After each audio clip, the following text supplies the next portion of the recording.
नमस्कार, मैं हूं दिव्या और आप देख रहे हैं नेशन मिरर। 13 दिसंबर 2023 का वो दिन मध्य प्रदेश के लिए बेहद खास साबित हुआ जब उन्हें मुख्यमंत्री के रूप में डॉक्टर मोहन यादव मिले और उस दिन के बाद से आज तक मध्य प्रदेश में हर बड़े बदलाव धरातल पर किए जा रहे हैं। अब मोहन सरकार के 2 साल पूरे होने को है और भाजपा ने इन 2 सालों में कई उपलब्धियां हासिल की। डबल इंजन की सरकार धरातल पर निरंतर काम कर रही है।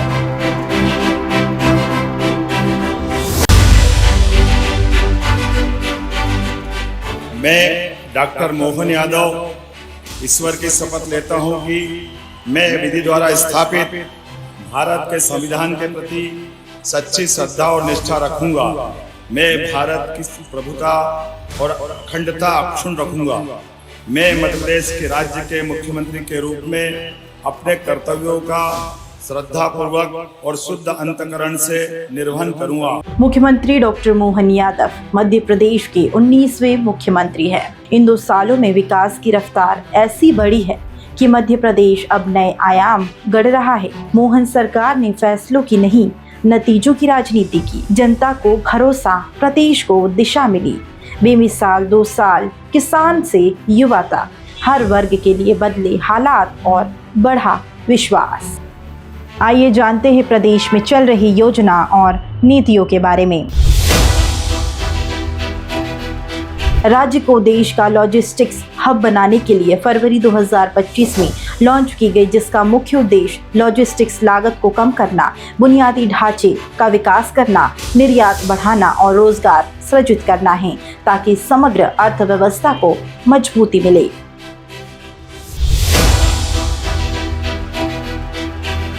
मध्य प्रदेश औद्योगिक नीति और निवेश प्रोत्साहन योजना राज्य में औद्योगिक विकास को गति देने और रोजगार सृजन करने और बड़े उद्योगों को आकर्षित करने के लिए ये नीति बनाई गई। MSME विकास नीति का मुख्य उद्देश्य छोटे व्यवसायों को वित्तीय सहायक, बेहतर बुनियादी ढांचा, प्रौद्योगिकी और बाजार तक पहुंच प्रदान करने में सशक्त बनाता है, ताकि रोजगार बढ़े और अर्थव्यवस्था मजबूत हो।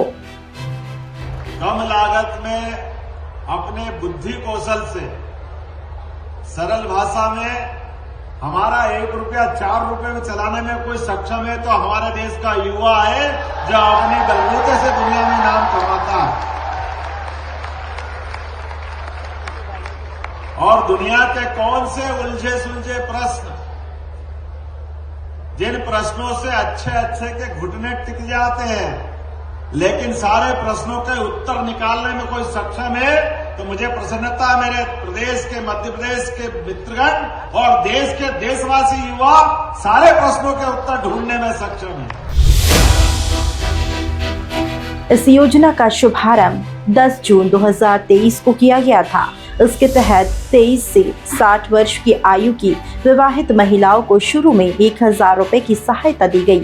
हालांकि बाद में बढ़ाकर इसे 1250 रुपए प्रति माह किया गया। अब मोहन सरकार इस योजना के तहत हर महीने 1500 रुपए की सहायता राशि दे रही है।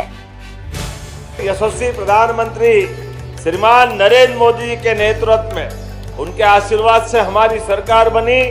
हमने सबने यही संकल्प लिया था कि बहनों की आर्थिक स्थिति मजबूत करते हुए धीरे धीरे करके हम राशि बढ़ाते जाएंगे।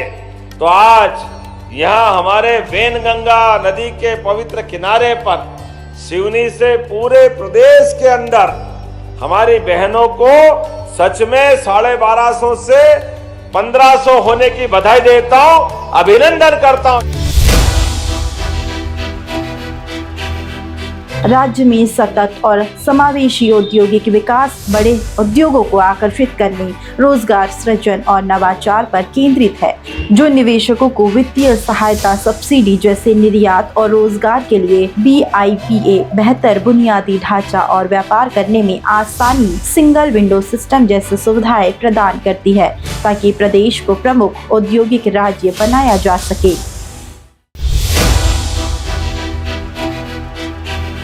राज्य में चीप डिजाइन और विनिर्माण को बढ़ावा देने के लिए लाई गई है, जो निवेशकों को पूंजीगत सब्सिडी 25% तक ब्याज सब्सिडी, सस्ती जमीन और बिजली के साथ कई वित्तीय प्रोत्साहन देती है, जिसका लक्ष्य 5 वर्षों में 2,700 करोड़ का निवेश आकर्षित करना और 14,000 से ज्यादा नौकरियां पैदा करना है। मध्य प्रदेश को 2023 में 3 नए जिले मिले। पहला मऊगंज, दूसरा पांडुर्ना, तीसरा मैहर। इन नए जिलों के जुड़ने के बाद मध्य प्रदेश के जिलों की कुल संख्या 55 तक पहुंच गई है। पर्यटन के क्षेत्र में अंतर्राष्ट्रीय स्तर पर पहचान बना रहा कुनो नेशनल पार्क में 3 चीते और छोड़े गए हैं। अब वही बात करते हैं मोहन सरकार में हुए मध्य प्रदेश के वाइल्ड लाइफ कल्चर की। तो मध्य प्रदेश के लिए 4 दिसंबर का दिन बेहद खास रहा। मुख्यमंत्री डॉक्टर मोहन यादव ने अंतर्राष्ट्रीय चीता दिवस पर शिवपुर के कुनो नेशनल पार्क में मादा चीता वीरा और उसके 10 माह के 2 शावकों को बड़े बाड़े से निकालकर खुले जंगल में छोड़ दिया।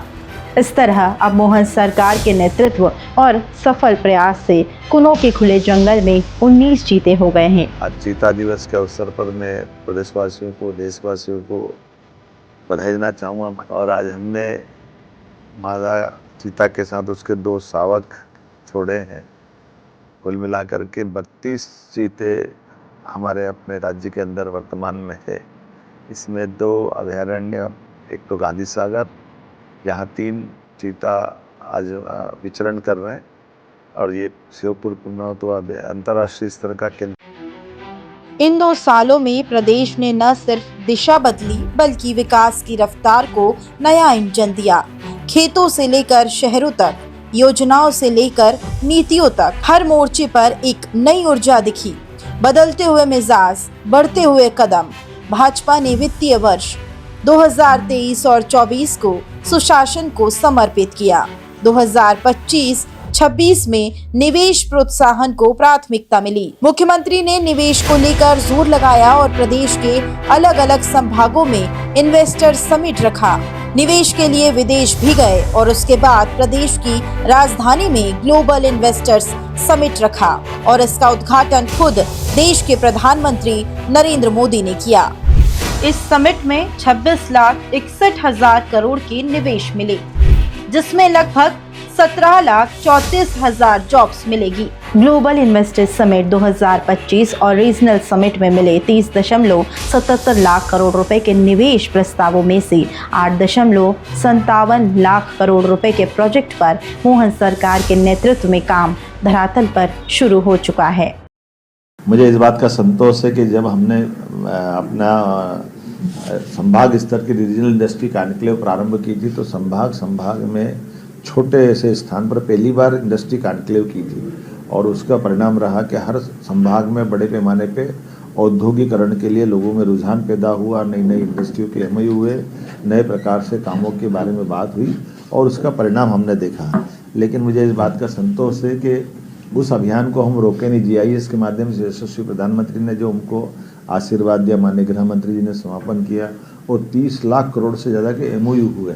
अब हमारा फ़र्ज़ है कि हम अपने सभी MOU के आधार पर संभाग में जिन जिन इंडस्ट्रियों के प्रस्ताव नीचे ज़मीन पे उतर कर के ज़मीन के आवंटन के साथ उस पर आगे काम के लिए अवसर देना है, तो मैं उन सारे अवसरों के आधार पर भूमि पूजन के काम भी प्रारंभ कर रहा हूँ।